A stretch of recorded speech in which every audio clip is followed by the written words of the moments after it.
Buenas tardes una vez más.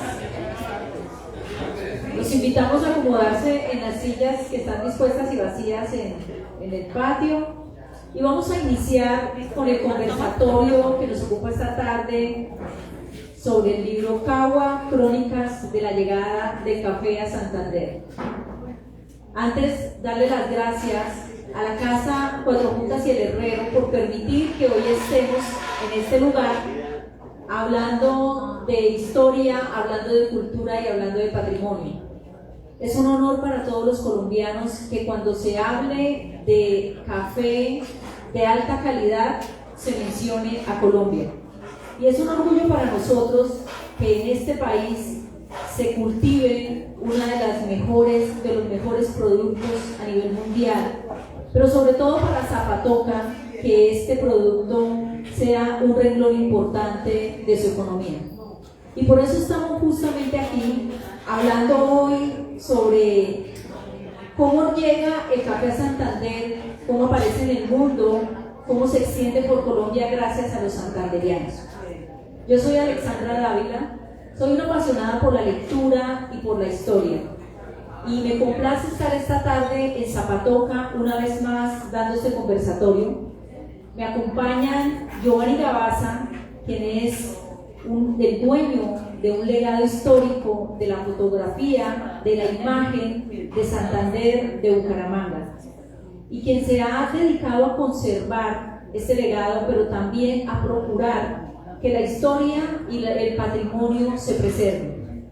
Asimismo, me acompaña Hernán Darío Castillo, escritor del libro que hoy vamos a presentar, que no solamente es un apasionado también por la cultura y el patrimonio, sino que nos deleita con una obra riquísima a través de la historia, cronológicamente, cómo aparece este producto insigne para Colombia. Así que a ellos les doy la bienvenida. Buenas tardes, Giovanni. Bueno, muy buenas tardes, muchas gracias por la invitación, gracias por nuevamente recibirme en Zapatoca, tercer viaje que hacemos este año. Nos tienen siempre las puertas abiertas para contarles un poco de historia. Muchas gracias por recibirme. Hernán Darío, buenas tardes. Bueno, muy buenas tardes. Acá muy contento, como decía don Giovanni Gabaza, de acompañarnos en esta bonita región de Zapatoca. En verdad que cada vez que venimos nos sentimos a gusto. Es bonito ver el pueblo bien aseado, las personas que conservan su legado, ver sentir el olor de historia que nos ha levantado a nuestra región. Y hoy, pues más que todo, más muy contento de compartir con ustedes más un momento de patrimonio, de cultura que tanto requerimos en estos momentos, en estas situaciones de pronto de crisis, pero de crisis en el cual necesitamos recuperar lo nuestro, recuperar nuestro legado santanderiano, nuestro legado de región, nuestro legado de Zapatoca, y qué más que hablar hoy de historia, de café, y esto relacionado mucho también pues con el querido Lenguerque que tanto nos aportó a nuestra región. Entonces muy contentos y vamos a viajar en el tiempo, vamos a disfrutar un momento de cultura y un momento de patrimonio regional. Muchas gracias. Bueno, vamos a empezar con la portada del libro. Giovanni, este libro tiene como portada una foto Gabaza, que para el momento en que el libro se escribió, tu papá, don Edmundo Gabaza, que aún vivía, pues se dio los derechos de autor para que pudiera ser utilizada por Hernán Darío en el libro. Y nos gustaría que nos dieras un poco de contexto sobre esta foto, porque creo que resume gran parte de la importancia y del legado que tenemos los santanderianos respecto del café. Entonces, si nos quieres dar por favor contexto de esa foto. Bueno, la historia del café en Santander ya estaba en letras, pero ¿cuál era su problema? Que eran publicaciones muy antiguas y son publicaciones que estaban en la mente de muchos de nuestros ancestros, que hoy en día los jóvenes no recurrían a esas lecturas. Entonces, de cierta forma, esa historia del café se estaba perdiendo. Y era una historia limitada a las letras. ¿Por qué? Porque no había registro fotográfico alguno. Es decir, los libros antiguos que encontramos eran netamente textuales, no había nada gráfico, porque fotos como esta foto Gabaza hacía parte de un archivo que nunca fue publicado. Solamente hasta en 1982 mi padre decidió recuperar ese archivo y empezar a hacer la publicación de estas fotos Gabaza. Entonces, si a uno como joven, hace 30, 40 años, le hablaban del café en Santander, uno decía, no, la zona cafetera es por allá al sur, eso no tiene nada que ver, porque nosotros no recurríamos a esa información histórica y no teníamos fotos como esta. Cuando se hizo la recuperación de todo el archivo Gabaza y encontramos esta foto, empezamos a validar la historia del café, ojo, en Bucaramanga, no en Santander, porque esta foto es de nuestra Bucaramanga. ¿Qué fue lo primero que dijo esa gente cuando empezó a ver esta foto? Le preguntaban, ¿dónde creen que es esto? ¿Y ustedes creen que qué contestaban? Girón. Porque la gente no reconocía estas estructuras en la ciudad de Bucaramanga. Bucaramanga tuvo un desarrollo donde no conservó ninguna arquitectura histórica patrimonial. Entonces la gente empezaba a ver esta foto y toda la gente decía, eso es por allá en Girón. Si uno le decía, es en Santander, decían, eso es en Girón. Pero la gente no lo asociaba con Bucaramanga. Aquí vemos que esto es en la carrera 11, entre calles tercera y cuarta de la nomenclatura anterior. La nomenclatura actual es la carrera 16 entre calles 33 y 34, que es donde encontramos la plaza de mercado actual, el centro de mercado. Entonces es el sitio donde se comercializaba el café. Aquí vemos que son unos bultos de la familia Peña, Ambrosio y Alfredo Peña, unos hermanos que fueron grandes importadores en ese momento. Entonces ya el primer paso fue tener la foto que nos mostraba que efectivamente fuimos una gran zona cafetera. Pero ¿qué faltaba? Las letras hoy en día. Faltaba realizar la investigación que nos trajera la historia detrás de esa foto, que es el libro que hoy Hernán Darío nos comparte. Sí, y ya con el contexto de la portada del libro, quiero contarles que este libro fue escrito bajo el estilo literario crónica histórica corta, que de hecho es el estilo literario que caracteriza todas las obras de Hernán Darío Castillo.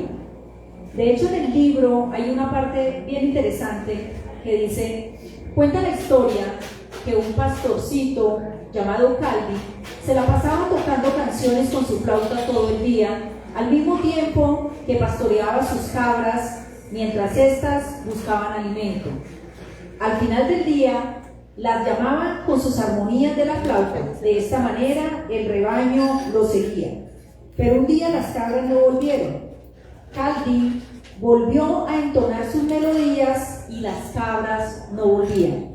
Confundido, Calvi fue a buscarlas, encontrándolas valiendo y corriendo emocionadas de un lado para otro. Observó detalladamente, percibiendo que su manada masticaba los frutos de un curioso arbusto. El cabrero decidió probar los frutos y al masticarlos sintió emoción y una gran energía. Comenzó a bailar, tocando y componiendo armoniosas canciones con su flautín. Nos estás hablando, Hernán Darío, de una historia épica que sucedió entre el siglo VI y IX después de Cristo, y con eso empieza la historia de este libro. Te quiero pedir pues que nos hagas un contexto un poco más amplio sobre cómo es que escribes esta historia.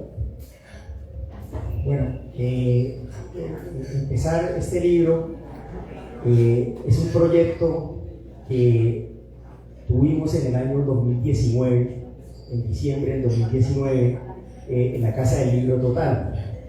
Y en ese momento empezó un proyecto actual que está moviéndose actualmente muy fuerte, que se llama Café Total. Café Total recibe a caficultores de diferentes partes de Santander, y en la Casa del Libro todos los días a los visitantes que van a pagar los impuestos se les obsequia un tinto. Entonces fácilmente pueden entrar 500.000 personas diarias y se les ofrece un tinto de café. Y este tinto pues tiene un doble propósito. Primero, amenizar el pago de los impuestos y pues, que cuando se vayan a hacer esos pagos la gente esté rodeada de una casa muy parecida a esta, en una casa antigua, una casa de cultura. Cuando vayan a Bucaramanga visiten la Casa del Libro Total. Allá actualmente yo soy el director de la Casa del Libro. Bienvenidos todos allá cuando necesiten un espacio o cualquier cosa allá en la Casa del Libro, con el mayor de los gustos. Y de esta manera la segunda intención es incentivar el proceso cafetero que tenemos acá en Santander. Entonces esa idea nace en el 2019 y yo dije, yo quiero colaborar de alguna manera, y en mi proceso pues, de cronista, de investigar la historia, llego y digo, vamos a hacer unas crónicas a ver cómo es que nace el café y cómo es que el café llega a Santander. Y empiezo a hacer la investigación y me encuentro que esta es la primera historia documentada, escrita del café, y es la historia del cabrero, de Calvo. Entonces, de esta manera es que se reconoce el café. ¿Dónde sucede esto? Esto sucede en el Cuerno del África, aproximadamente en registros que se encuentran entre el siglo VI y el siglo IX, entre el siglo VI y el siglo IX. Se identifica en qué parte fue exactamente, que es una región que se llama Abisinia, actualmente Etiopía. Y de esta manera pues ya identificamos que la tribu Oromo, esto es una foto antigua de la tribu Oromo, eran los encargados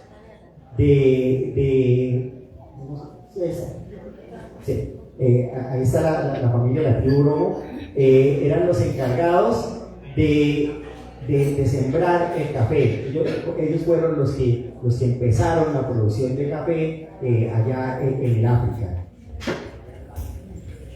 Y bueno, cuando nosotros vemos el libro, vemos la portada. El libro se llama Cagua. Por la descripción de la portada y la forma de la foto, pues entendemos que estás hablando de café. Pero entonces, ¿por qué Cagua? ¿Por qué ese nombre?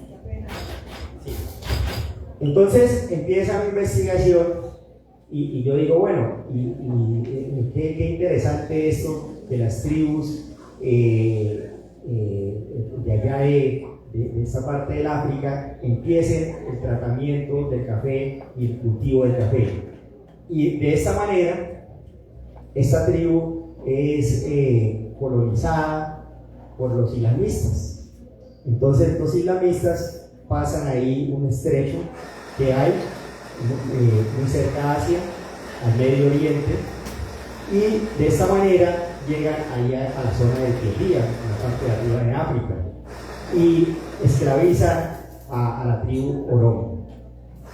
En esos trayectos de ir y venir, pues llevaban los esclavos, el café no se consumía como tal, sino lo aplicaban, era como una especie de arepa, una especie de chicle.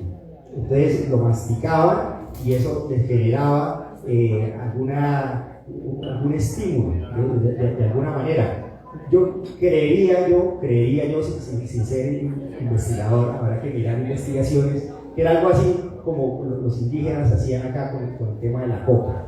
Creería yo que era algo muy parecido. Entonces ellos consumían una especie de arepa y pues de ahí se recargaban de energía. Ellos lo hacían, digámoslo así, para travesías nocturnas, para caminatas largas, entonces para coger energía. De esta manera llega el café y los islamistas lo llevan ahí al Medio Oriente. En el Medio Oriente hay una problemática con los islamistas, y es que prohíben el consumo de licores. Entonces necesitaban un sustituto. Ya los monjes islamistas habían hecho unas incursiones y ya se preparaba café, pero ese café era exclusivamente para la parte religiosa, para la parte religiosa. De esta manera se empieza a nombrar y se encuentra el nombre de cagua. Cagua es lo que llamaban ellos una bebida de bayas. Esa vendría siendo la traducción, una bebida de cerezas, digámoslo así, en este caso las cerezas del café. Entonces, ese es el primer nombre con el que se conoce al café, cagua. Cagua es la bebida de bayas, bebida de café, y de esta manera pues el café empieza a tomar fuerza en el mundo islámico, primero para la parte religiosa, y en algún momento se fuga y se va para las clases medias y las clases altas de la sociedad, y que es lo que vamos a ver a continuación. Sí, Hernán Darío nos cuenta en su libro que en el siglo XV el café deja de ser una bebida exclusiva de los monasterios. Como él lo acabó de narrar, lo toma la iglesia y empieza a ser una bebida exclusiva del clero, pero en el siglo XV deja de ser exclusiva del clero, y algunas personas importantes de la alta sociedad empiezan a organizar en sus casas salones para tomar café. Ahí nacen las primeras cafeterías.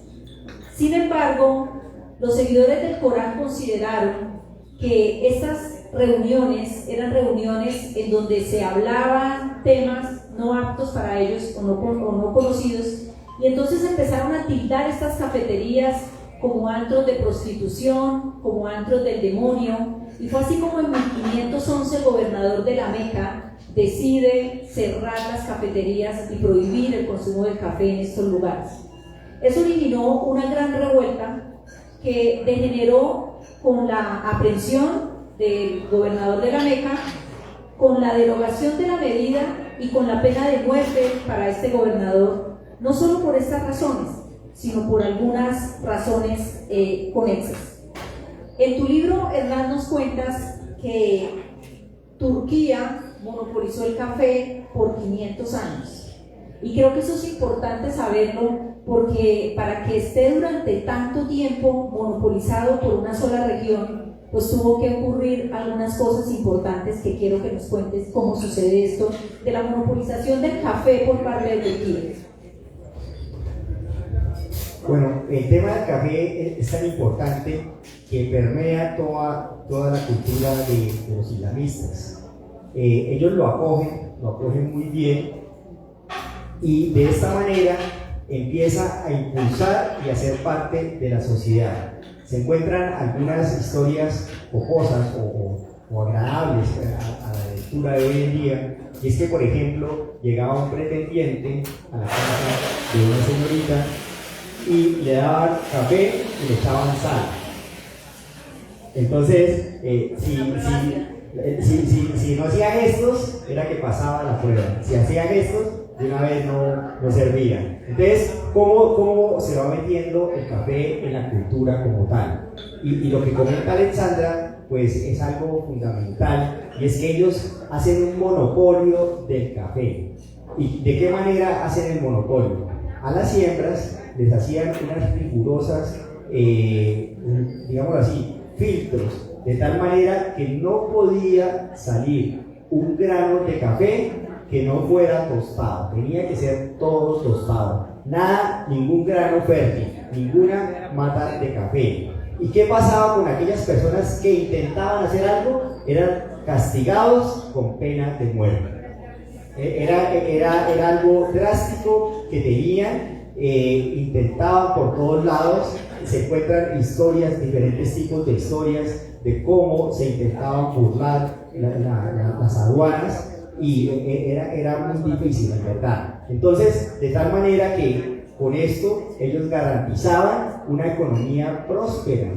Entonces, llegaban, no solamente vendían, no solamente el mercado era la zona de Asia, no, también lo que empezaron ya a traer a Europa. Más adelantico en la siguiente ya nos contará cómo es que llega a Europa. Pero allá a Europa era el café tostado, o sea, ya un café ya listo para consumir. Pero, ¿y dónde están las maticas? No, las maticas están concentradas allá y no los dejaban salir. Entonces, aquí empezamos a contar una serie de historias bastante agradables, bastante chéveres, de cómo viene siendo este tráfico de influencias para que el café no pudiera salir de esta región de tal manera que fuera fértil, sino tenía que ser tostado. Y justamente sobre eso nos cuenta también Hernán Darío en el libro que el café entra al territorio que hoy conocemos como Europa por Venecia. Quiero pedirte, Giovanni, que nos cuentes cómo es que se da la expansión del café en el territorio del viejo continente. ¿Cómo es que esto ocurre? Bueno, pero Venecia no queda en Europa. ¿Dónde queda Venecia? Claro, pero es que resulta que Italia, antes de la unificación, eran varios estados. Italia es una república prácticamente nueva donde se unieron varios estados. El que fue a cine a ver la película de Napoleón se dio cuenta de toda esa historia. Venecia era un estado independiente antes de 1861. Pero resulta que Venecia estaba siendo controlado por los turcos. ¿Y qué nos contó Hernán? Que eran los que estaban con el monopolio del café. Entonces Turquía hacía parte de Asia. Entonces en teoría Venecia no era parte de Europa, porque estaba en un gobierno turco. Entonces los turcos empezaron a mover el grano a Venecia, pero para ofrecerlo, para crear lo que era el primer café en esa zona. Entonces la gente empezó a darse cuenta del grano y desde Venecia empezaron a darle ingreso a Europa. Muy importante lo que dijo Hernán, esos eran los cuidados de que fuera café tostado, por ningún motivo algo fértil, donde se pudieran realizar sembradíos en Europa y perdieran ese monopolio. Entonces por Venecia fue que se realizó ese ingreso a Europa, y en Venecia fue donde empezaron a crear los primeros cafés y tenían un nombre, pues que la traducción es café. Se llamaban bodegas del café, que significa tienda del café. Fueron los primeros sitios y empezaron a crear también diversas formas de presentación. Por eso en Italia conocemos tantas formas de preparar café, porque fue donde se empezó a expandir a través de Europa. Sí, y el grano ya fértil, ¿sí? Ya para poderse sembrar, entra a Europa. Luego allí en Europa son los holandeses quienes empiezan, los primeros que empiezan a sembrarlo. Luego se expande a Asia, luego llega a Inglaterra, y eso nos lo cuenta Hernán Darío en el libro. De hecho, en Inglaterra se vuelve una bebida tan común que genera también una serie de resistencia. En la página 43 del libro, Hernán Darío nos cuenta que las esposas hicieron un panfleto diciendo lo siguiente: cuando nuestros galanes llegan a casa después de beber café, solo tienen húmedas las narices, solo tienen duras las articulaciones, solo aparecen erguidas las orejas. O sea, que se quejaron. Parece que el café disminuía el deseo sexual. ¿Algo pasaba ahí? Cuéntanos qué fue lo que pasó, qué historia dice Giovanni al respecto. Bueno, cuéntanos, Hernán, cómo es que se da esto, porque estamos hablando ya de una expansión a Inglaterra, ¿no?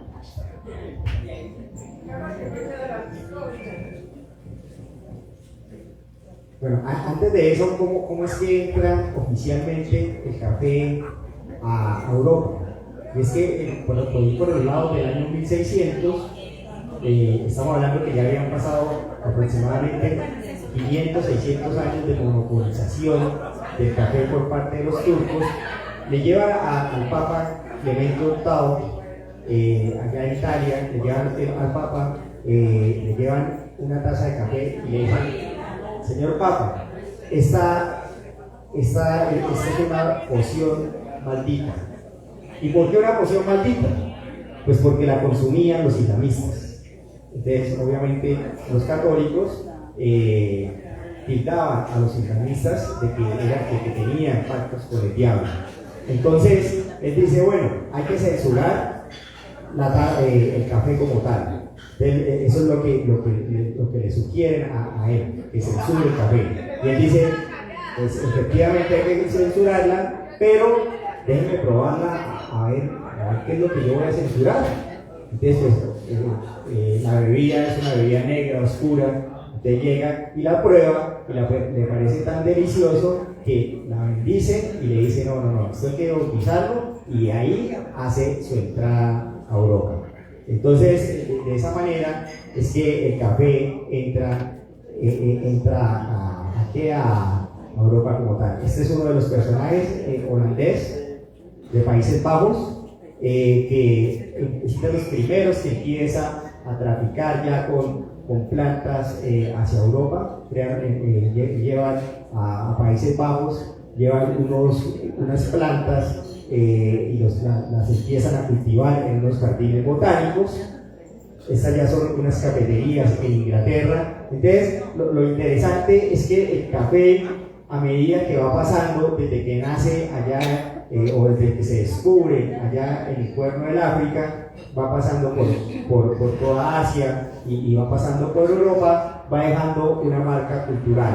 Y este es parte de un fragmento del panfleto que comenta Alexandra, y es que, ¿qué es lo que pasaba? El panfleto tenía un título y decía: el café es malo para el sexo. Así era la traducción literal. Entonces, ¿qué era lo que pasaba? Que es que, a diferencia de Francia, en Francia, en las cafeterías, el café sí era degustado por las damas. Era degustado por las damas y eran entornos familiares, digámoslo así. En Inglaterra se tiene una cultura que es una cultura de pubs o bares, lo que llaman los bares, los famosos pubs. Y en esos pubs es donde se empieza a distribuir el café. Entonces, allá es donde se venden, es más que todo la cerveza.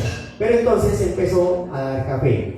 Entonces, allá no dejaban entrar a las señoritas o a las damas, no las dejaban entrar, excepto algunas damas que eran damas de profesión alegre, digámoslo de esa manera. Entonces, llegaban los señores, estaban con aquellas señoritas, con aquellas damas de aquella profesión, y de esta manera, cuando llegaban a la casa, pues la esposa brava les decía que, bueno, ustedes vengan y tengamos relaciones, y entonces pues él decía: no, porque me tomé 2 o 3 o 4 tazas de café. Entonces le echaban la culpa al café, pero esa era la excusa como tal de la situación. Entonces ahí es donde sale un panfleto, en contraposición los hombres sacan otro panfleto, y bueno, eso no dejó el malentendido se supo, y no dejó de ser pues una historia, como se dice, jocosa, dejando un perfil cultural a donde se encontraba el café. Que no le echen la culpa al café entonces, no hay excusa con el café. Bien, el café entra a América por Estados Unidos en 1668. En 1705 entra a Guyana y a las Antillas francesas en 1726. Posteriormente entra a Brasil en 1727. Pero cuéntanos, Hernán, ¿cómo llega el café a Colombia y cuándo es que llega a Colombia? Esta es la fotografía de un sultán que tenía como temas políticos en París. Entonces él lleva la elegancia digámoslo de esta manera, de los cojines, de las fuentes y del tema del café, y lo servían elegantemente en los cojines allá en París, llevando la cultura musulmana. Entonces, como les comentaba, ahí en el libro hago un recuento de cómo en los países más importantes se va dando el café, y también, dependiendo de la región, cómo se van dando ciertas preparaciones. Entonces, algunos países tienen unas preparaciones diferentes. Entonces, por donde va llegando, el café va teniendo una característica diferente según los países. Entonces, esta es una fotografía de Surinam, de una familia esclava cafetera en Surinam. ¿Y qué es lo que pasa? Que el café, pues como les comentaba Alexandra, llega a Estados Unidos, llega a Centroamérica. Para llegar a Centroamérica, es el personaje francés, es una lucha ahí compleja para poder traer unas plantas fértiles. Se roba unas plantas del jardín botánico, pero para robárselas tiene que utilizar una enamorada, para que la enamorada enamorara a un personaje que era el dueño era el que estaba a cargo del jardín botánico, y se viene, se embarca en un buque transatlántico aquí para las Antillas, y en el buque él cuenta en su diario todo el tema que hubo de dificultades, entre esas que hubo una fuga de agua y entra y se combina el agua del mar con el agua de consumo de ellos. Entonces son todas unas dificultades, y él con su matica de café hasta que llega y la siembra ahí en las Antillas, y ahí es donde ingresa el café, digámoslo así, a esta parte de América. Pero entonces el café, donde se da duramente es por los lados de las Guyanas, Guyana holandesa, Guyana francesa, de ahí pasa a Brasil, y el gestor de todo esto es el padre José Gurmica. Este padre, este sacerdote, un misionero jesuita, él empieza a hacer una travesía por todo el Orinoco.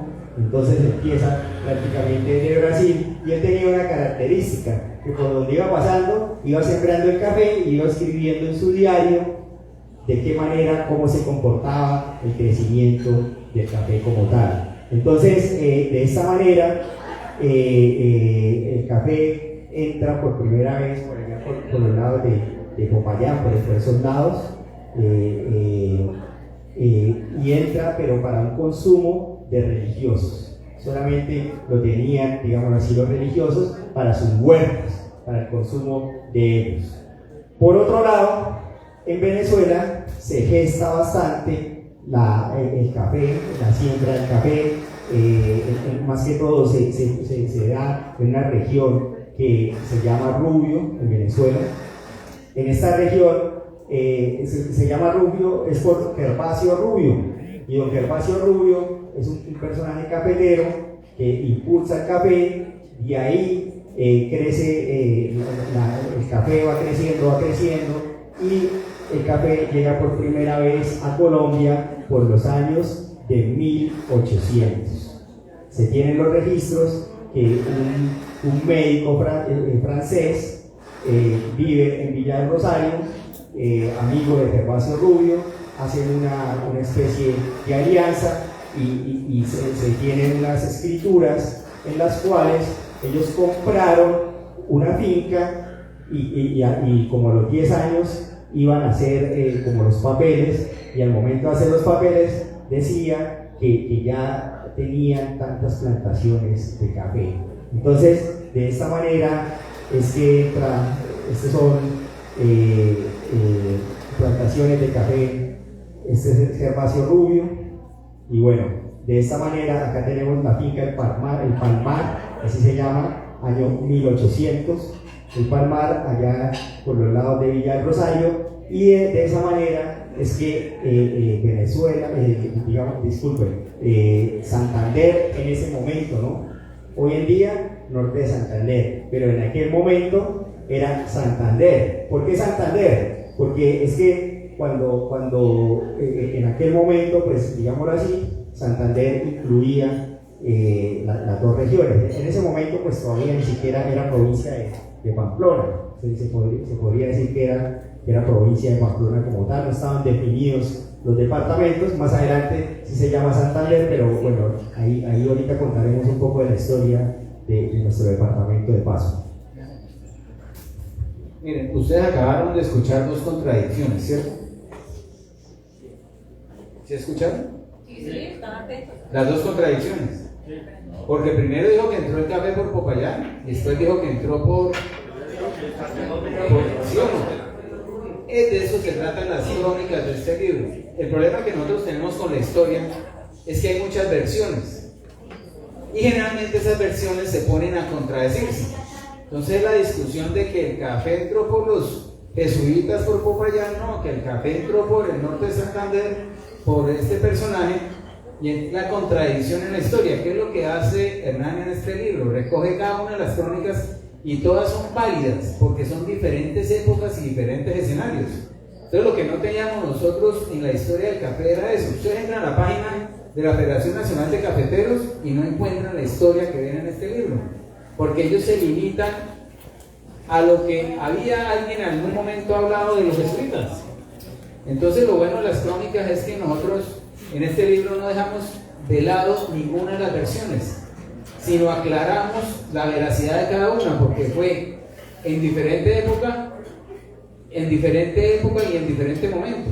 Ambas son válidas. Lo que dijo Hernán, los jesuitas eran para consumo propio, pero no era un producto que fuera principal para nuestra economía. Solamente cuando dio el ingreso por Venezuela fue la importancia de este producto. Entonces lo bueno de las crónicas es que cuenta cada una de las historias del café y las valida para que entendamos que no son contradictorias. Sí, como lo dice Hernán, en 1800 entra el café por Santander, lo que en ese momento era Santander. Acordémonos que el departamento que hoy conocemos como Norte de Santander y Santander era uno solo, y fue uno solo hasta 1910, cuando ya definitivamente se separaron. Pero entonces es por Santander por donde entra el café, pero el café no entra como lo conocemos hoy, de una producción a gran escala para su explotación económica. El café entra como una planta que se cultivaba para consumo interno de las fincas, como hoy tener sembrado en una finca cualquier producto que nos dé algo para el sustento, pero no era para explotación como hoy lo conocemos. Y es así como nos cuenta Hernán Darío que sucede esto. De hecho, Piedecuesta, que todos conocemos que Piedecuesta es una región tabacalera por excelencia, que de hecho en 1850 tenía la factoría más grande de Colombia. En el libro, Hernán Darío dedica un capítulo que se llama Entre tabacaleras y cafetales, que tiene una foto gabaza. Y quiero preguntarle a Giovanni que nos cuente un poco de esa historia, cómo es que se da esto de entre tabacales y cafetales, que nos cuente un poco de esa foto que es bellísima además, pero cómo es que llega entonces este cultivo a explotarse comercialmente. Sí, lo que dice Alexandra, cuando llegó el café a nuestra zona de Gran Santander, la explotación era para un consumo local, no era una gran producción para exportar, y por eso uno ve que David Puyana, uno de los principales caficultores en esa época, sí tenía cultivos, pero no era su principal cultivo. Él tenía diversificados sus terrenos. Lo que era fuerte realmente era la hoja de tabaco. Y ustedes en el camino de Girón a Zapatoca, ¿qué es lo que vemos por todo el camino? Los canelles, ¿no? Abandonados. Pero tabaco ya no hay en el volumen que hubo en esa época. Pero era súper importante eso. El libro no hace referencia a la importancia que tomó Piedecuesta, pero una localidad más antigua era Girón. Y vemos cómo era sacar pecho que las cajetillas dijeran que era tabaco de Girón, porque el tabaco de Girón era exportado a Europa. Y David Puyana tenía también cultivos de tabaco. Uno ve las cajetillas de Buen Tono, de los Garnica, decía tabaco de Girón, las cajetillas de La Honradez, de Quintino Gabaza, decían tabaco de Girón, independiente de dónde fuera la industria. Entonces, por el avanzar del desarrollo de los terrenos, Girón da con Piedecuesta hasta un paso, y por el avanzar de las mismas localidades, Piedecuesta en 1850 tomó ese liderazgo de la industria del tabaco. Pero la pregunta era, ¿los sembradíos cuáles eran? Porque el fuerte era Girón. Entonces, donde Piedecuesta toma esa fuerza y se vuelve un líder en la industria del tabaco. Pero más sin embargo, daba peso poner en las cajetillas que era tabaco de Girón. Sí, el desarrollo del café en Bucaramanga específicamente pasa por la llegada del padre Romero a Bucaramanga. El padre Francisco Romero fue el impulsor de la siembra de tabaco ya a grandes cantidades que da para que asentados hagan de esto un cultivo comercial. Entonces quiero preguntarte, Hernán Darío, sobre cuál es la influencia, cómo es que llega el padre Francisco Romero a Bucaramanga, cómo es que se desarrolla este proceso del tabaco, del café en Bucaramanga, pero sobre todo, cómo es que el café ayuda a que Bucaramanga pase a ser de una villa a una ciudad, porque eso sucedió más o menos en 1850. Entonces, ¿cómo se da este proceso? El padre Francisco Romero, ahorita cuando estaba la señora acá comentándonos la breve reseña de Salazar de las Palmas y de un baile relacionado con el café, que fue adaptado para el café, ella comentó muy claramente cuál era la estrategia del padre Romero. Y es que entonces, como veníamos hablando, se empieza a extender el café, empieza por Cúcuta, Villa Rosario, Cúcuta, y después pasa a un lugar que llaman Salazar de las Palmas. Actualmente pues es un pueblo pequeño, pues, imaginémoselo cómo podría ser en 1834, qué se podía esperar de un pueblo como este. Pero ahí pues digámoslo así, que viene el empuje y el tesón de un líder, digámoslo de esta manera, y este era el padre Francisco Romero. Padre Francisco Romero, oriundo de Venezuela, venezolano el hombre, estaba como párroco allá en Salazar de las Palmas, y él tenía una característica fundamental, y era que empezaba a condonar las penas o los pecados por la siembra de café. Eso es lo que conocemos. Ahora, ¿por qué hacía eso? ¿Cuál era la razón por la cual él hacía eso? Hay que hacer una investigación fuerte sobre aquella historia y sobre aquel personaje, una investigación que tenemos pendientes, pero ya he encontrado algunos indicios en algunos archivos, y es que el padre Romero, digámoslo de esta manera, tenía un negocio con el Estado. Él recibía unas tierras, esas tierras eran productos de expropiaciones o incluso productos que la misma iglesia, las personas cuando morían donaban a la iglesia o por conflicto de intereses quedaban de alguna manera ya fuera para el Estado o para la iglesia. Entonces el padre lo que hacía era poner a sembrar a aquellas personas en aquellos predios, y se valorizaban los predios. De esta manera es que podemos entender cómo el padre Francisco Romero va escalando, de tal manera que para el año de 1854 llega a ser párroco de Bucaramanga.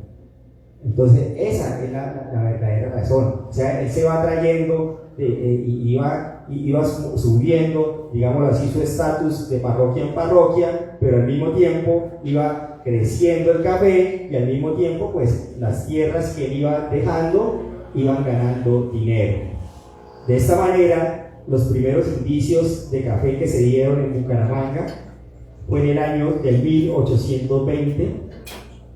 Llega el café a Bucaramanga como tal, tenía una resistencia fuerte. ¿Y cuál era la resistencia? El párroco de Bucaramanga, Eloy Valenzuela. ¿Por qué el párroco de Bucaramanga? Porque es que el párroco era un párroco muy regionalista. Entonces él decía, desde el púlpito, desde la parroquia, él decía que se debía consumir lo local. ¿Y qué era lo local para aquel momento? El cacao, o sea, el chocolate. El chocolate era, él decía, no, acá consumimos lo de nosotros. De esta manera se tienen registros, eso lo comenta José Joaquín García en las crónicas de Bucaramanga, nos comenta que para el año de 1820 un señor Puyana llega y empieza a sembrar café. No era don David Puyana, otro Puyana empieza a sembrar café. Entonces, de esta manera, eso lo hace en la salida hacia Río Negro, en una región que llaman El Aburrido, en una finca que llamaban El Aburrido.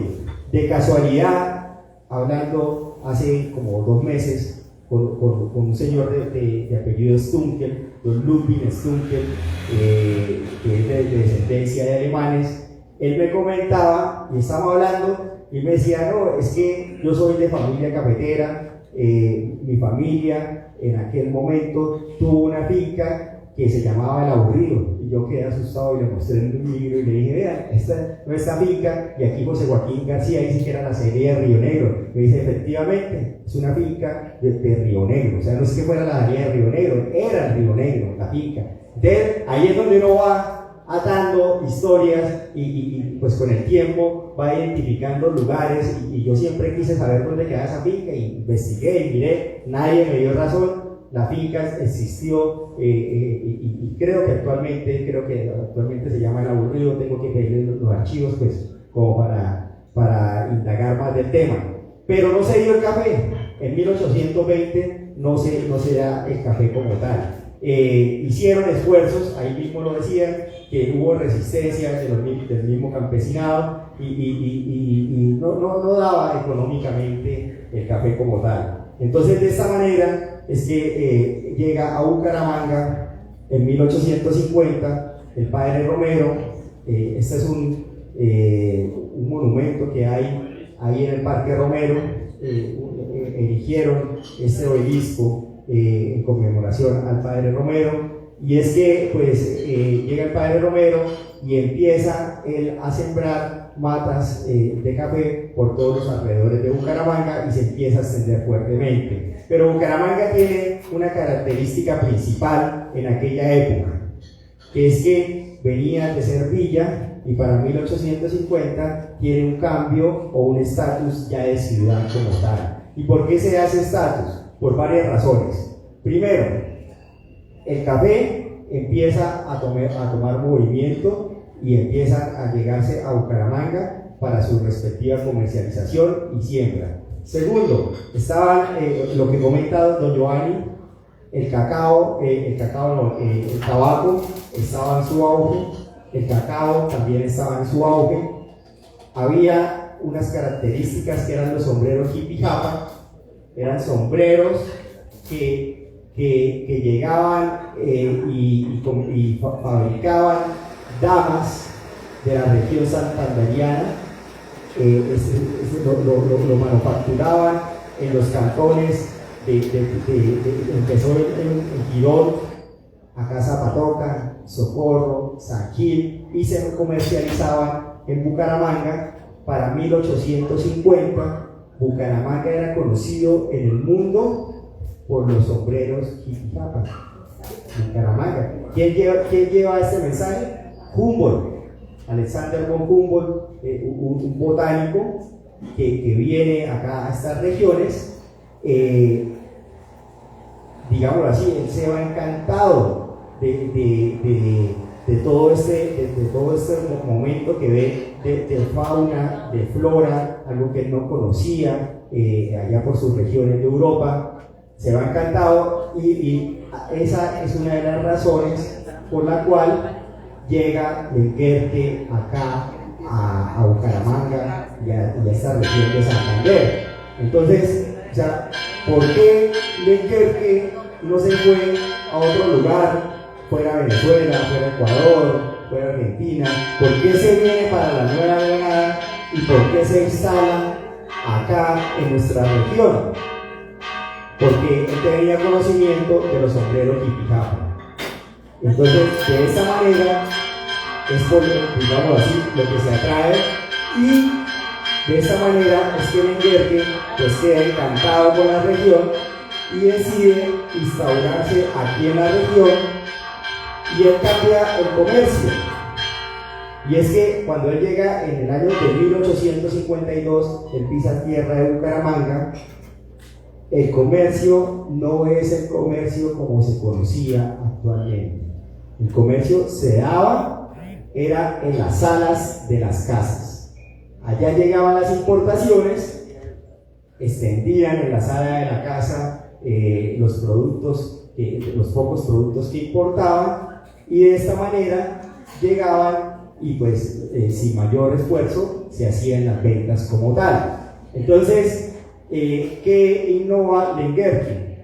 Innova productos para traer de exportación, crea casas comerciales. Estas casas comerciales dan un cambio, un giro, y eso es lo que hace importante a Santander en aquel momento. Y además de eso, pues empieza una línea directa entre Bremen y Bucaramanga o Santander directamente. No era entre Colombia y Alemania, no, era Bremen y Bucaramanga. Y ahí, pues, él recogía todos estos productos. Entonces, ¿cuáles eran los principales? Lo repito: el cacao, el tabaco, el café, la quina y los sombreros. Y los sombreros como tal. Entonces empieza, y pues ahí es donde viene ya como tal un desarrollo de vías, un desarrollo de caminos, infraestructuras como el puente de Lenguerque en el paso de ruedas, que es muy importante para la región. ¿Cuál era el objetivo? Conectar toda esta región de aquí, pero en especial el Socorro. ¿Por qué el Socorro? Porque en 1857 se crea el Estado soberano, el Estado federado de Santander. Después más adelante, cuando él pasa a ser, en 1857 se crea el Estado federado de Santander. Ahí la capital empieza siendo Bucaramanga. Pero más adelante, en el 63, cambia un estatus y ya no es Estado federado, sino Estado soberano de Santander, y le quitan la capital a Bucaramanga y viene a ser Socorro. O sea que Socorro era el centro económico y comercial de aquella época. Pero, ¿y los productos por dónde los sacamos para la exportación? ¿Dónde eran los productos para la exportación? Era llevarlos al río Magdalena. Entonces, esa es la razón por la cual contratan a Lenguerque, sacan una licitación donde Lenguerque cumplía la mayoría de requisitos como tal. Sacan una licitación, entre los requisitos, ¿cuál era? Que fuera una persona honorable, primero que todo, que tuviera un sustento económico, que fuera reconocido, que tuviera experiencia y que ojalá fuera extranjero. Entonces, qué mejor que cumplía todos los requisitos. ¿Por qué conocía? Porque él comercializaba sus productos. Él se la pasaba de allá para acá, por todos lados, trayendo productos. Los llevaban al cantón de Bucaramanga, y ahí, ¿cuál era el objetivo de todo eso? Sacarlos a Europa. ¿Y cómo se sacaban a Europa? Por el río Magdalena. Entonces, el objetivo era comunicar o mejorar todos una red de caminos para que salieran ahí a Puerto Botijas o a Puerto Marta. De esa manera se encauzaban por el río Suárez o por el río Lebrija y llegar a lo que hoy es Barranca Bermeja o Puerto Wilches, y de esta manera subir a vapor. Ahí eso lo hacían por bogas o unas embarcaciones largas, unas lanchitas ahí, que era muy, muy complejo, y de ahí embarcaban a vapores. De vapores hacían todo el recorrido por el río Magdalena hasta llegar al puerto de Barranquilla. Del puerto de Barranquilla se desplazaban a Santa Marta, y de Santa Marta sí salía directamente la mercancía, ya fuera para los Estados Unidos, que empezaba a tomar fuerza los Estados Unidos, o ya fuera para Europa y Irene. Sí, para recapitular un poquito entonces, y retomando la historia del café, ¿no? Nos has hablado, Hernán Darío, que entra en 1800, pero entra como un cultivo, no un cultivo comercial, sino un cultivo pues para consumo local. No se da, el señor Puyana, el papá de David Puyana, intenta hacer algún cultivo, pero no se logra por los lados de Río Negro, en el Aburrido, no se logra que sea un cultivo comercial. El cura, en 1820, cuando se da esto, el cura, que era Eloy Valenzuela en Bucaramanga, pues lo prohíbe y dice que se debe tomar en lo local, es decir, el cacao. no hay consumo interno suficiente. Y luego llega el padre Romero, que incentiva el cultivo. Ya para ese entonces era David Puyana el que estaba a cargo de los negocios de la familia Puyana, había muerto su padre, y acordémonos que hay una historia por ahí que dice que David Puyana había hecho un pacto con el diablo y que entonces no lo quería el clero, pero parece que eso no era tan cierto. Parece que él hizo el acuerdo con el padre Romero porque el padre Romero mandaba a sembrar café y el café se sembraba en los predios de David Puyana.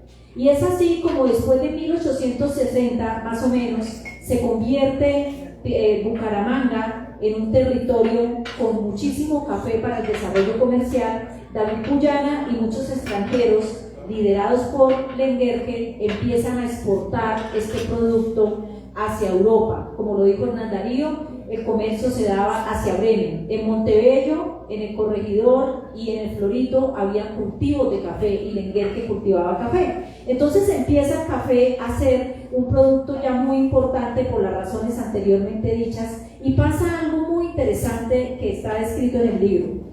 En la página 104 del libro, Hernán Darío nos cuenta lo siguiente: las plantaciones de café en la región de la provincia de Soto para el año de 1870 ya contaban con cerca de 6 millones de árboles sembrados, en donde los empresarios, campesinos y autoridades locales colocaban un intenso interés en el desarrollo de esta industria local cafetera.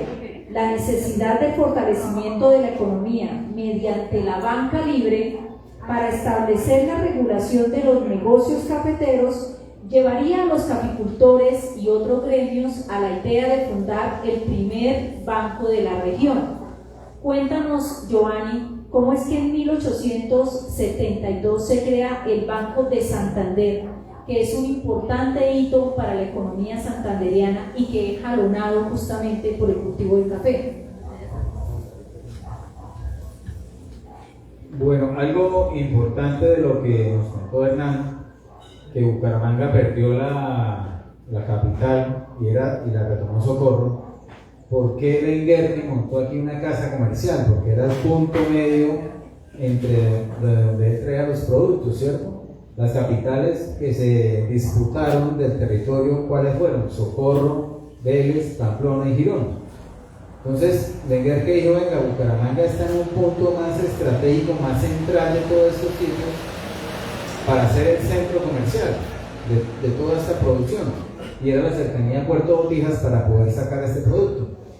Los cafeteros tenían un problema, que era cómo recibir el pago de sus productos, cómo poder extender su producción, cómo poder hacerse más terrenos, y era porque no había alguien que los apoyara. De ahí que nació el Banco de Santander, escuche bien, Banco de Santander, para apoyar a los caficultores. Esta es una parte de la historia importante para reconocer la importancia del café en Santander. O sea, creamos un banco, el primer banco en Colombia para los cafeteros. Y no llamaba Banco, se llamaba Banco de Santander. Dentro de los fundadores, adivinen quién estaba. Don David Puyana. Don David Puyana, que era uno de los más grandes caficultores, y sorpresivamente estaba un sacerdote que en su principio iba en contra. Eloy Valenzuela, dentro de los fundadores del Banco de Santander. Entonces lo que buscaron ellos era apoyar a los caficultores. Entonces es una parte de la historia más que nos reconoce la importancia del café en Santander. Se creó la primera institución financiera para apoyar a ese sector, y era tan fuerte el manejo que creó su propia papel y moneda. Existían los billetes del Banco de Santander. Por las guerras civiles, como siempre ha pasado, la economía se ve afectada, ¿no? En todo el mundo hay una guerra civil y la economía se ve afectada de una u otra manera. Entonces el Banco Santander cerró 1, 2, 3 veces cerró el Banco de Santander con tantas guerras, pero seguía tan fuerte la producción acá y el comercio que seguían con la intención de volver a reaperturar. La última reapertura fue en el año de 1961, pero le cambiaron el nombre, ya no era Banco de Santander. ¿Cómo creen que se llamó? Banco Santander, le quitaron el D. No, el Banco Cafetero nunca nació por acá. Entonces le cambiaron a Banco Santander. Y adivinen quién fue uno de sus fundadores. En 1971, David Puyana ya se había muerto. Armando Puyana, un descendiente de él. Pero ya el centro del negocio no era el café, sino era el negocio que habían visto en el manejo de las finanzas de todas las cultivos de la región. Este banco fue muy fuerte, era liderado aquí en la zona por tantos ires y venires, debilidades financieras. Se fusionó con un banco, no sé si ustedes lo recuerdan, Banco Comercial Antioqueño, que antiguamente se llamó Banco Alemán Antioqueño. No, Bancoquia era la sigla, el abreviado. Bancoquia, Banco Comercial Antioqueño, se fusionó con el Banco Santander. Y finalmente Bancoquia, por cosas de la vida, fue adquirido por el Banco Santander de España. Entonces fue algo de las curiosidades. Banco Santander de España no tenía nada que ver, pero algo que le da valor a la historia es la primera institución financiera en Colombia para apoyar a los caficultores fue el Banco de Santander. Entre 1870 y 1896, el café tuvo un gran auge en Colombia, en Santander. El café subía de precio, el consumo también subía a nivel mundial, la economía santanderiana giraba en torno al café y los santanderianos cometieron un error, y es que volcaron todos sus intereses económicos y todo su esfuerzo en un monocultivo. Empezaron a cultivar solamente café, olvidaron el tabaco, olvidaron el cacao, olvidaron el azúcar o la caña de azúcar y el algodón, y migraron solamente al cultivo del café, y esto sucedió en otras regiones del mundo. Esto hizo que para 1897 el precio del grano cayera a nivel mundial por una condición de mercado. Estaba en $33 el quintal y bajó a $14 el quintal. La economía colombiana y por supuesto la economía santanderiana se vio grandemente afectada, quebraron todos, estaban todos en monocultivo, se da la quiebra, y esta es una de las razones más fuertes que origina la guerra de los 1000 días. La guerra de los 1000 días con las consecuencias nefastas para Santander, para Bucaramanga, y que finalmente nos regaló. Entonces quiero pedirte, Hernán Darío, que nos cuentes un poco de cómo se da esta situación de la caída de los precios del café y la afectación que tiene para la economía santanderiana. Acá en la fotografía tenemos a don David Puyana Figueroa. Él hace una alianza con el padre Romero en el Parque Los Arrapios. Tenemos ahí a los dos, allá en Bucaramanga, están los dos bustos, el del padre Romero y David Puyana. David Puyana, pues, como se comentaba, que tenía un pacto con el diablo, pero no era más que él tenía un catalejo y él veía a lo lejos el manejo de los movimientos de sus haciendas. Entonces él llevaba registros, y cuando iba a hacer pagos, pues a veces se daba cuenta de algunas irregularidades, como por ejemplo que no trabajaron completo el día, o que echaron unas cargas de más, porque lo podía visualizar desde su catalejo. Entonces la gente decía: este tipo tiene un pacto con el diablo, porque ¿cómo hace para estar en todos lados? Entonces él, en vez de ponerse bravo por eso, él lo que hizo fue aprovecharse de esa situación, y él aseguraba que tenía un pacto con el diablo, y de ahí es donde sale el famoso tema del pacto con el diablo. Entonces él prácticamente decía que aquellos que le quedaran mal en los negocios se los iba a llevar el diablo, o le iba a ganar las patas en la noche. Entonces de esa manera pues la gente le confía, y de esta manera pues es que creció el café también, aparte de los extranjeros. Entonces, como les venía comentando, estaban varios ítems de mercado. Entonces, el mercado lo tenían el tabaco, el café, el cacao, los sombreros, pero la quina era muy poquita, pero ya vamos a explicar algo. Entonces, ¿qué es lo que pasa? Hasta ahí vamos bien, hasta ahí Bucaramanga florecía, pero florecía con una variedad de productos de exportación, pero llega la época de 1879. Y en 1879 hay una fractura en el comercio, y es que hay una guerra que ahorita está de moda por las ferias de Bucaramanga, que salió una carroza de los Pico de Oro, la famosa culebra Pico de Oro.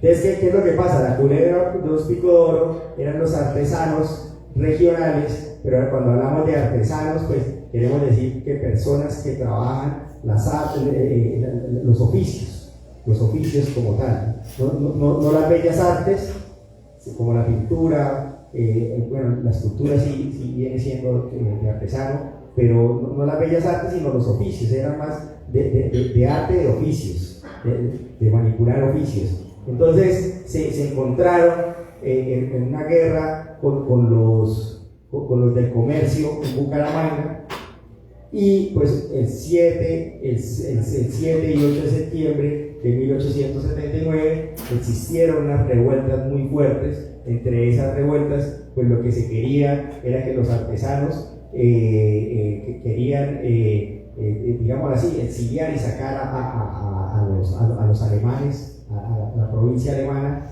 Entonces, de esta manera, hubieron asesinatos. Fue algo muy crítico para la ciudad, una guerra muy difícil, y eso fracturó el comercio y cayó todo. ¿Qué pasó en ese momento? Se tenían unos indicios de la quina, pero se encontraron unas variedades de quinas. Llega a Bucaramanga una variedad de quina, la recibe Loren. Loren era el sobrino de Lenguerque. Ellos tenían una empresa, una casa comercial que se llamaba Lenguerque y Loren, y de esta manera los alemanes, muchos habían ido, otros habían resuelto no seguir con sus empresas, y en este momento llega una bonanza de quina, y esto reactiva otra vez el comercio. Otros vuelven a creer en el comercio santanderiano, y ya había caído el precio, el tabaco ya estaba bajando, ya el cacao también estaba bajando, los sombreros ya no se compraban igual que antes, pero la quina sí repunta otra vez, y todos empiezan a trabajar en la quina, pero infortunadamente la quina también, pues, ¿para qué la utilizaban la quina? La quina la utilizaban, era para el tratamiento de la malaria. Entonces, ¿qué era lo que pasaba? Que en Europa estaban en expansión hacia el África, y llevaban sus soldados, o llevaban sus expediciones allá al África, y eran atacados por la malaria. Entonces encontraron una quina de excelente calidad acá en Colombia, acá por los lados de las serranías de los Yarilíes y de La Paz. Esos eran predios que le habían dado a Lenguerque para su respectivo construcción de caminos. Entonces ahí, de esa manera, pues empiezan a extraer la quina, pero los holandeses encuentran que la quina por allá de Asia era más barata, más económica y de mejor calidad, y entonces también cae la quina. Entonces, ¿qué pasa? Que los santanderianos encontramos en el café el tema de un sustituto económico, y era mantener nuestra economía a punta de café. Entonces ahí es donde comenta Alexandra que dejamos atrás todo el resto de productos, y nos dedicamos a la siembra exclusiva del café como tal. Entonces nos fue muy bien. Estamos hablando que de 1980 a 1880 a 1897, pues tenemos unas buenas ventas de café. Casi que Colombia era el que sostenía la economía, Santander era el que sostenía la economía de Colombia por el tema del cafetero. En Bucaramanga se tenían entre 12 y 17 consulados. Entonces podemos ver la importancia de nuestra región para aquella época. Y de esta manera hay una problemática porque es que Brasil también venía creciendo fuertemente el café, pero tenía una estrategia. La estrategia era guardar los sacos, guardando los sacos. Ellos aguantaban y guardaban los sacos. Y de un momento a otro sacaron todos los sacos y entonces cuando hay bastante producto en el mercado, pues bajan los precios. Y de esa manera hay un quiebre económico y pues esto trae unas consecuencias nefastas que vienen siendo, entre otros temas, político, económico, y es la guerra de los 1000 días. Entonces ya con la guerra, acá tenemos unos billetes del Banco de Santander, esto es del Río de Oro, estas son exportaciones al río de Maracaibo, al lago de Maracaibo. Salieron nuevos, digámoslo así, nuevos poblados como Lebrija, nace por temas cafeteros fuertemente. Este es un personaje que es el que crece el café por los lados de Río Negro. Río Negro era el municipio con mayor cantidad de exportación de café en Colombia. Allá había una hacienda que se llamaba Hacienda Berlín. Esta mañana me encontré acá está don César, me encontré con don César y me dijo, ¿cuáles eran las 3 haciendas? Yo le nombré 2. Le nombré Berlín y Bremen. Entonces, Berlín, por los lados de Río Negro, yo fui a la hacienda, aún se conserva la hacienda, era una hacienda que tenía parroquia, tenía cementerio, tenía escuela. Imaginen las dimensiones. Esa quedaba en Río Negro. La otra hacienda era la hacienda de Bremen, que quedaba por los lados de San Vicente de Chucurí. Y la otra hacienda fuerte, ¿cómo era que se llamaba? Prusia. La hacienda Prusia, y quedaba por estos lados de Zapatoca. Entonces tocaría hacer la investigación en qué parte. Esa no la conocía. Entonces vean que hablando con la gente de la región se va tejiendo.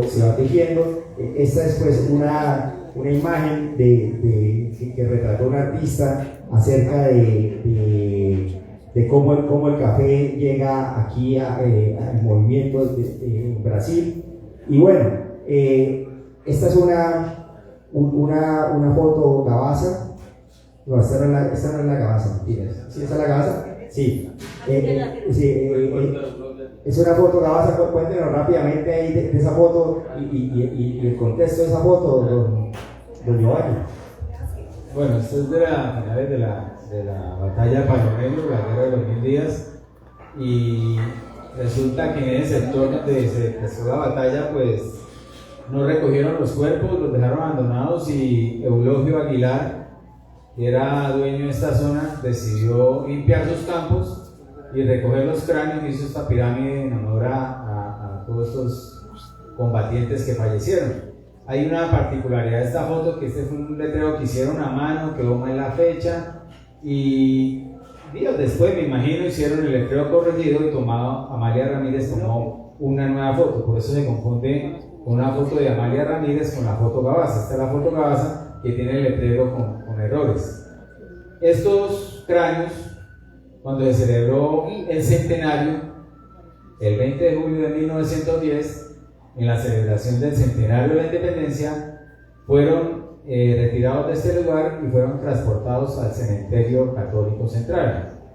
Allá hay una tumba, fue movida lamentablemente, no sé si los cráneos permanecerán en su sitio, pero le pareció al gobierno que era algo no agradable para la vista y estaba en un terreno privado. Entonces lo que hicieron fue sacar un decreto, me imagino, y los movieron al cementerio central.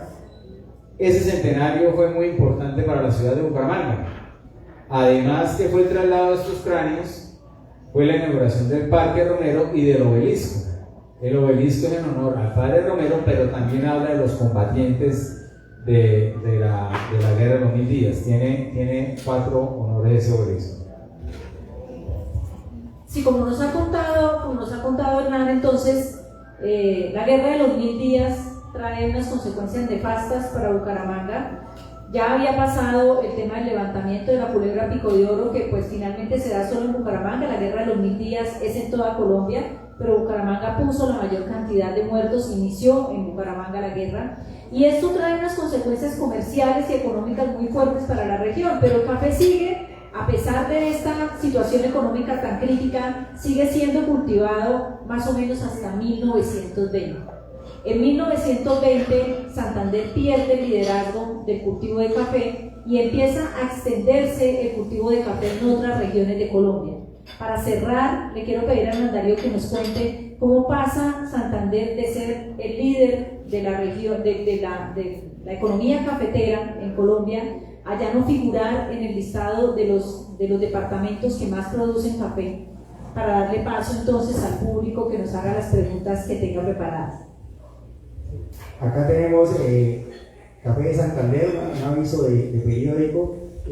Rugeles, Bartolomé Rugeles, escribió Diario de un comerciante de Bucaramanga. Ahí él llevaba registros de cafeteros. Tenemos a el conde de Cuchicute, allá en San Gil, también personaje cafetero ahí en San Gil y el Socorro. Y pues después de la guerra, digámoslo así, Santander tiene aproximadamente unos 40-45 años de atraso debido a la guerra. ¿Cómo lo mido yo? Es una forma de medirla, no sé si estará bien, pero ¿cómo lo mido yo? Es que nos estuvimos con la Escuela de Artes y Oficios y la Universidad Industrial de Santander nace en 1948.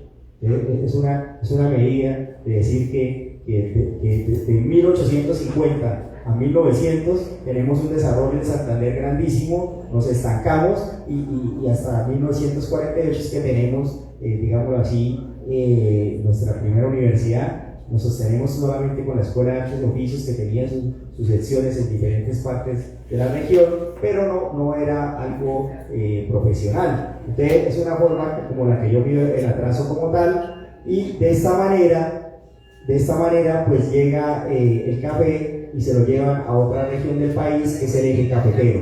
Entonces en el eje cafetero pues tiene una particularidad, que por hectárea se produce hasta 4 veces más que lo que se produce en Colombia. Entonces, en Santander. Entonces, de esta manera, pues la producción se da cuenta que es más efectiva allá en el eje cafetero, pero que no podemos desconocer nosotros, que nosotros fuimos los que pusimos, primero le creímos al emprendimiento, pusimos los brazos del café.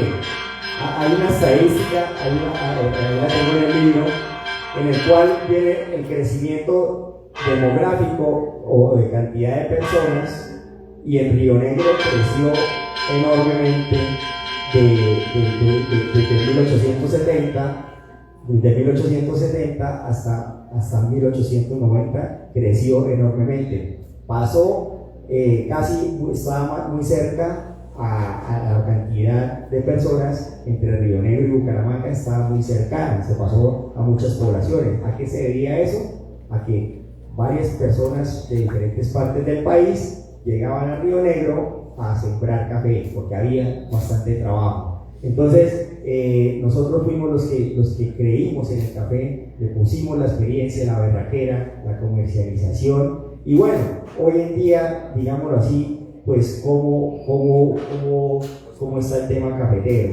El tema cafetero es que Santander en este momento, actualmente, al día de hoy, está liderando fuertemente otra vez el café, pero ya no está liderando un café, digámoslo de esta manera, de producción masiva, sino es un café especial, es lo que llaman un café de origen, un café seleccionado, en el cual, pues, aquí en Zapatoca, incluso aquí Lucía tiene su marca propia de café, y los santanderianos se han dedicado a que ya no exportan o ya no dan su café en grano como tal, sino lo seleccionan uno a uno. Eso es un café seleccionado uno a uno, es un café que ha sido mezclado con tabaco, que ha sido mezclado con árboles frutales, y de esta manera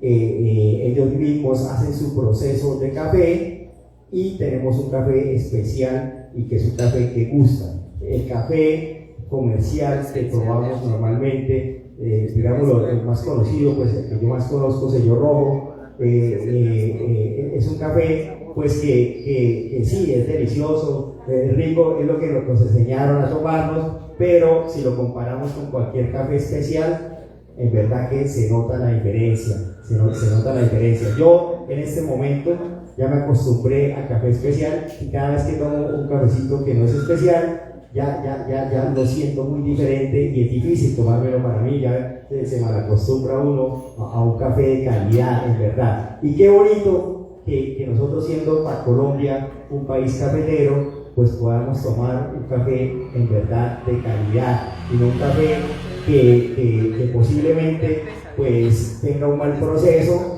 o sea un café retostado de esta manera. Y a eso es lo que nos hemos dedicado los santanderianos en los últimos años, a mejorar nuestra producción de café como tal.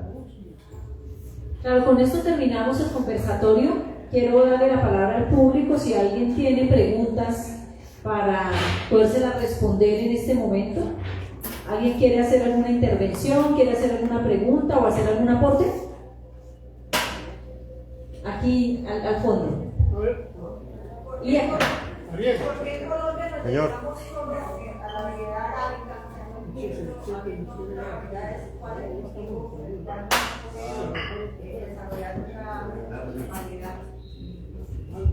Bueno, esa de pronto, no sé si alguien acá experto en café que nos la pueda responder.